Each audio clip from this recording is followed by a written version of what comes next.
silence has become the loudest warning signal in Russia's economy. Not the silence after an air raid, not the pause between missile launches, but the deep structural quiet of an economy whose arteries have stopped pumping. When the first reports emerged weeks ago that tens of thousands of freight trucks were idling across Russia, the problem looked technical, even temporary.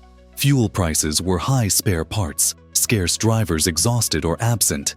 Yet the real danger was never the trucks themselves. It was what would happen next. Now, the consequences are visible far beyond the highways. Logistics, once the invisible backbone of Russia's internal stability, has cracked under pressure. More than 7,000 transport companies have collapsed according to industry data cited by independent Russian outlets. With them went the ability to move raw materials, food and industrial components across a country that spans 11 time zones. In a centralized state built on long-distance supply chains, this is not an inconvenience. It is a systemic threat. Factories are among the first to feel the shock. When trucks fail to deliver steel chemicals, electronics, or packaging, production lines stall. Across multiple regions from the Urals to central Russia, large industrial plants have quietly reduced operations. Officially, managers describe optimization or temporary scheduling changes. In practice, this means 4-day workweeks and forced downtime. Wages fall while prices rise, creating a slow economic suffocation that avoids mass layoffs but produces the same result: shrinking household income and growing resentment. This industrial slowdown is not happening in isolation. It coincides with mounting pressure from Ukraine's expanding campaign against Russian energy infrastructure. Recent strikes on refineries, fuel depots, and power facilities have forced Moscow to divert resources to emergency repairs, according to Western security analysts, cited by Reuters and Defense News. Every damaged refinery increases fuel scarcity inside Russia, driving transport costs even higher and accelerating the collapse of domestic logistics. What begins as a battlefield tactic becomes an economic multiplier. From a NATO perspective, this dynamic matters. Western officials have long argued that Russia's war economy is resilient, but brittle, capable of absorbing shocks until supply chains fail. That failure now appears to be underway.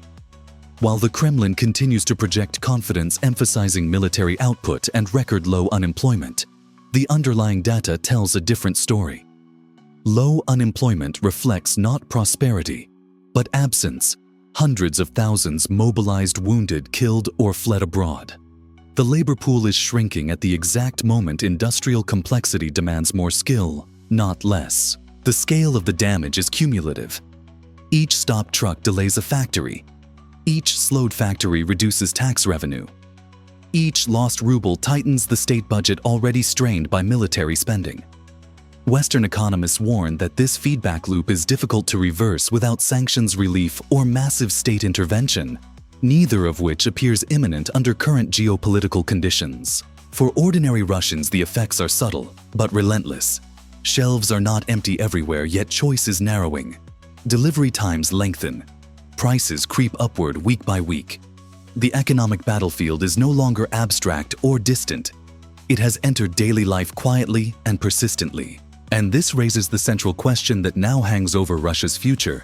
If the trucks stopped first, and the factories are slowing now, what breaks next when winter war pressure and shrinking labor all collide? If the highways were the first warning, the factories are the confirmation. Across Russia's industrial regions, the shift to shortened work weeks is no longer rumor, but routine. Managers present it as a temporary adjustment, a way to balance supply and demand. Yet workers understand the reality immediately. Fewer hours mean smaller paychecks arriving in an economy where inflation has already eroded purchasing power. The slowdown is quiet, deliberate, and deeply political. This is not accidental. Russian enterprises have used reduced schedules before, particularly in the late Soviet period, as a method of concealing unemployment. Firing workers outright risks social unrest. Cutting hours spreads pain slowly and avoids visible spikes in jobless figures. Official statistics still claim stability. In practice, families are losing 20% or more of their monthly income while food, utilities, and transport costs continue climbing. The contradiction is sharp, and people feel it. The structural cause remains logistics. Without reliable freight transport, factories lack inputs and cannot ship outputs. Even plants connected to the defense sector, often shielded from market forces, report interruptions due to missing components and overstretched suppliers. Western analysts quoted by the BBC note that Russia's industrial system was never designed for long-term isolation. It relied on imported machinery, software, and spare parts. Sanctions removed these lifelines. Ukraine's strikes on energy nodes have accelerated wear and tear, pushing already strained systems closer to failure. From Washington's perspective, under President Donald Trump, this economic pressure has strategic value. U.S. officials have emphasized that weakening Russia's industrial base limits its ability to sustain high-intensity warfare. NATO planners increasingly view logistics, not firepower, as the decisive factor. Missiles can be replaced. Skilled labor, functioning supply chains, and energy reliability cannot be rebuilt quickly under sanctions and wartime conditions. The labor crisis compounds the problem. Russia's unemployment rate appears low, but this is misleading. Hundreds of thousands of working-age men are gone, mobilized, wounded, killed, or living abroad. Factories now recruit retirees, students, and untrained workers. Productivity suffers. Accident rates rise. According to independent labor monitors, industrial incidents unrelated to combat are increasing, driven by exhaustion and inexperience. This is not an economy expanding. It is one improvising to survive. The ripple effects extend into state finances. Reduced industrial output shrinks tax receipts just as military spending grows. Moscow compensates through higher taxes on businesses and consumers, feeding another cycle of contraction. Western economists warn that by late 2026, this combination of falling productivity and rising fiscal pressure could force painful choices: either cut civilian spending or print money, risking further inflation. For now, the Kremlin chooses delay and denial. State media highlights isolated successes and record defense output while ignoring the broader slowdown. But the lived experience contradicts the narrative. When a factory closes on Fridays, when wages fall without explanation, when overtime disappears, people notice. They may not protest, but they adjust by spending less, saving nothing, and preparing for worse. So the question deepens: if Russia's factories are already gasping under logistics failure and labor loss, how long can the state maintain the illusion of stability before the economic strain reaches a breaking point? The crisis becomes unmistakable when it reaches the dinner table. Industrial slowdowns can be explained away, wages adjusted quietly, and statistics reshaped. Food shortages cannot. In recent months, Russia's agricultural and food supply chain has revealed how deeply the logistics collapse has penetrated everyday life. The country that once advertised itself as agriculturally self-sufficient is now showing visible cracks in its most basic systems. Dairy products provide a stark example. Russia possesses vast farmland and a long tradition of milk production, yet shortages persist. Independent trade outlets report that butter theft has increased, with supermarkets locking basic items in security cases. Officials offer explanations that border on absurd, blaming consumer habits rather than structural failure. The truth lies elsewhere. Milk cannot reach processing plants reliably. Packaging materials once sourced from Europe are unavailable. Machinery, often German or Italian, breaks down without spare parts. What appears as scarcity is in fact paralysis. The most symbolic development is Russia's growing reliance on food imports from China. Cheese shipments from Chinese suppliers have expanded, a reality confirmed by regional trade data. This is not merely a dietary change, it is a political signal. Food dependence erodes sovereignty more quietly than sanctions, but far more deeply. When staples rely on foreign approval, independence becomes rhetorical rather than real. Ukraine's campaign against Russian energy infrastructure has intensified this vulnerability. Strikes on refineries and fuel depots have disrupted internal fuel distribution, according to recent reporting from Reuters and Defense News. Even temporary outages ripple across agriculture, where diesel shortages affect harvesting, transport, and refrigeration. Western analysts note that energy disruption does not need to be permanent to be effective. Unpredictability alone drives costs upward and planning downward. For NATO and US strategists, this convergence of military and economic pressure is significant. It demonstrates how battlefield actions translate into civilian consequences without direct confrontation. Under President Donald Trump, U.S. policy has emphasized burden sharing within NATO while maintaining pressure on Russia's economic foundations. Food insecurity, while not a weapon in itself, amplifies internal strain and reduces tolerance for prolonged conflict. Consumer behavior reflects this shift. Households are cutting back, prioritizing essentials and abandoning discretionary purchases. Meat consumption declines. Substitutes replace traditional foods.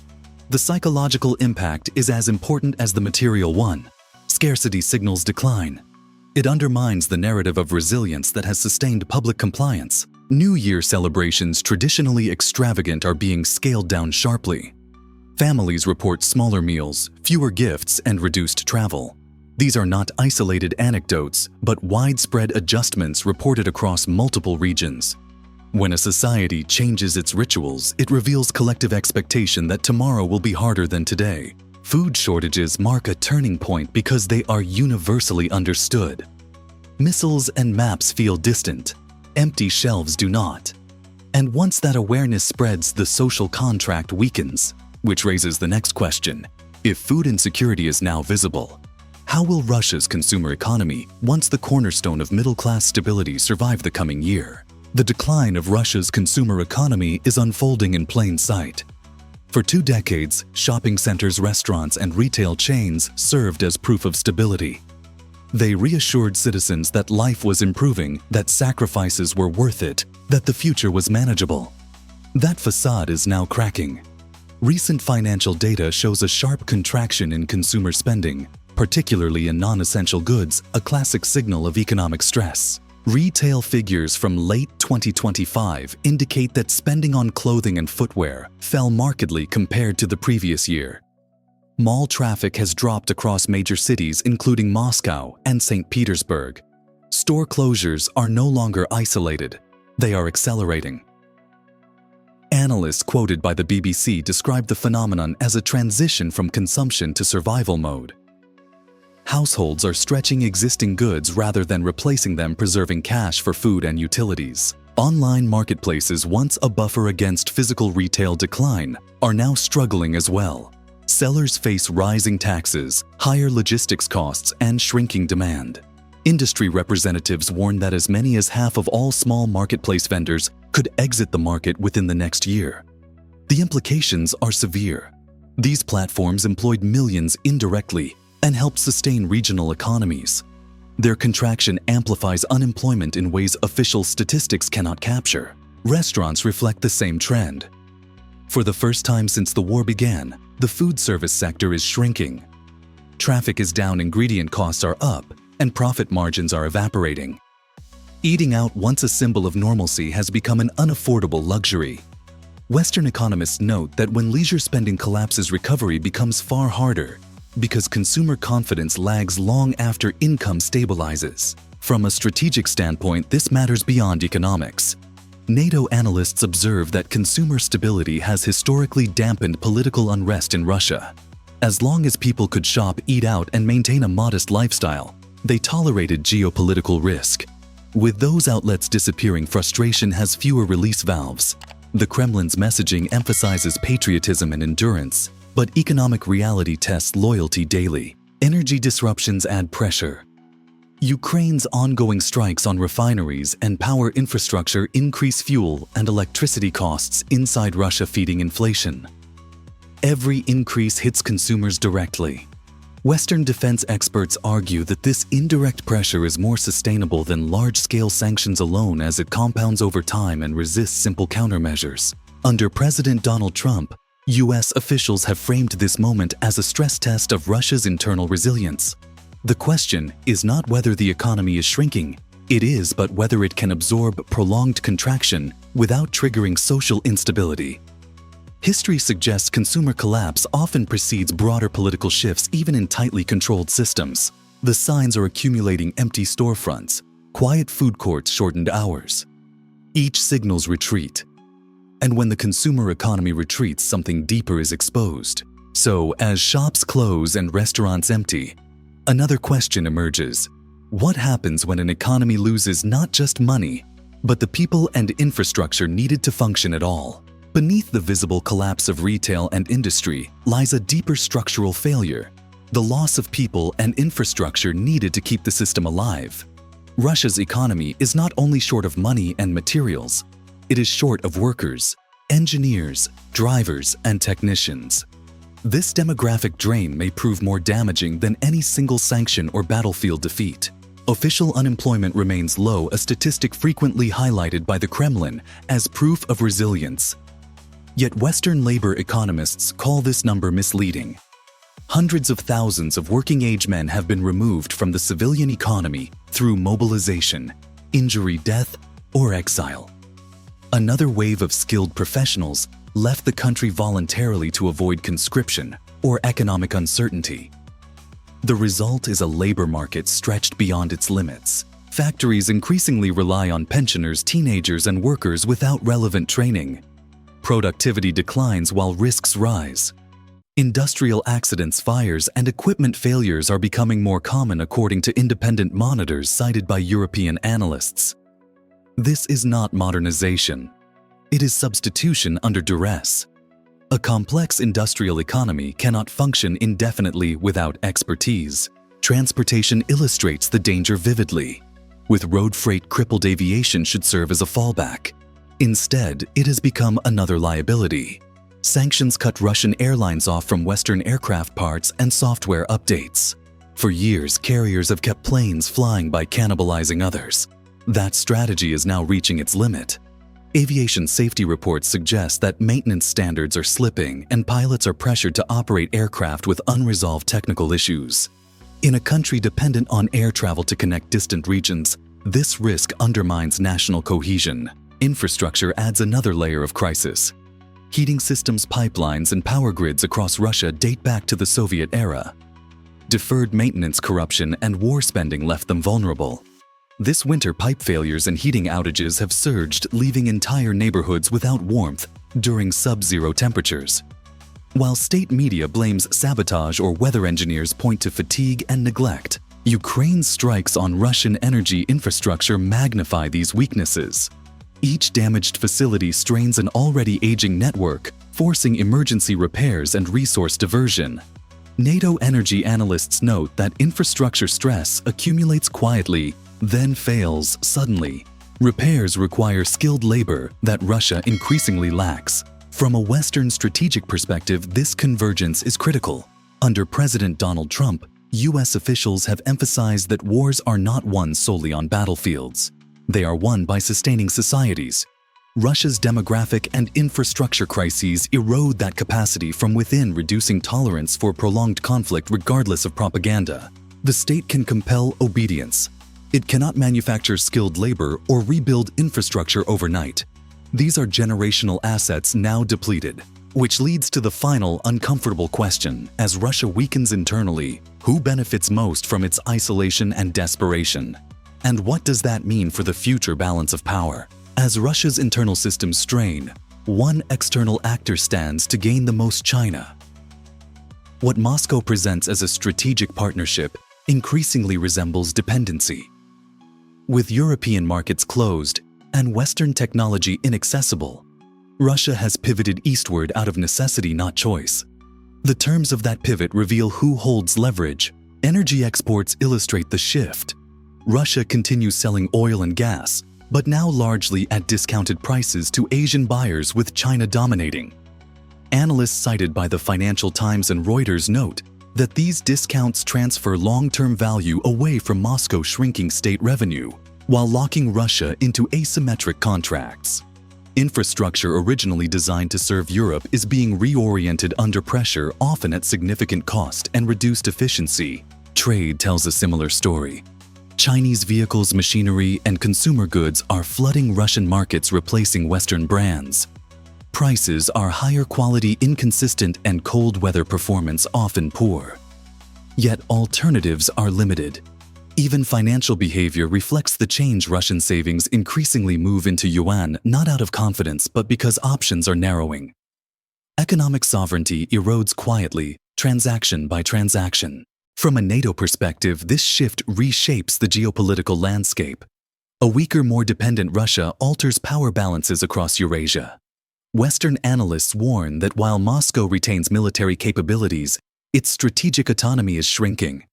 Under President Donald Trump, U.S. officials have argued that long-term pressure would expose these vulnerabilities, forcing Moscow into subordinate economic relationships rather than negotiated strength. The historical parallels are striking. Late Soviet industry prioritized military output while civilian supply chains decayed. Victories were announced while shelves emptied. Today's Russia shows the same pattern. Battlefield messaging masks domestic exhaustion. Empires rarely collapse from a single defeat. They unravel when logistics fail, trust erodes, and daily life becomes unsustainable. China understands this moment well. It does not need to destabilize Russia directly. It benefits from patience. A weakened partner is easier to influence, easier to extract concessions from, and less able to resist unfavorable terms. The trucks stopped first, then factories slowed. Now consumption, labor, and infrastructure falter together. History suggests what follows is not sudden collapse, but irreversible decline. The final question is no longer whether Russia's economy is under strain. It is whether the state can adapt before dependency hardens into permanence, and whether its people will accept that future. Russia's economic crisis is no longer theoretical. The collapse of road transport triggered factory slowdowns, hidden wage losses, and shrinking household income. Food supply disruptions exposed logistical paralysis, while consumer spending fell sharply as families entered survival mode. Labor shortages and aging infrastructure deepened the strain, undermining productivity and safety. Together, these pressures form a self-reinforcing cycle that weakens the state from within. Ukraine's strikes on Russian energy infrastructure have amplified this damage, turning military action into economic pressure. Western analysts view this as a decisive factor, one that limits Russia's ability to sustain prolonged war. NATO and U.S. strategists argue that logistics and resilience, not battlefield headlines, determine long-term outcomes. Looking ahead, the most significant shift may be geopolitical. As Russia turns toward China, dependence replaces autonomy. Discounted energy sales, yuan-based trade, and imported goods reshape Moscow's future into one of reduced leverage. So the question remains, can Russia reverse this trajectory, or has the point of no return already passed?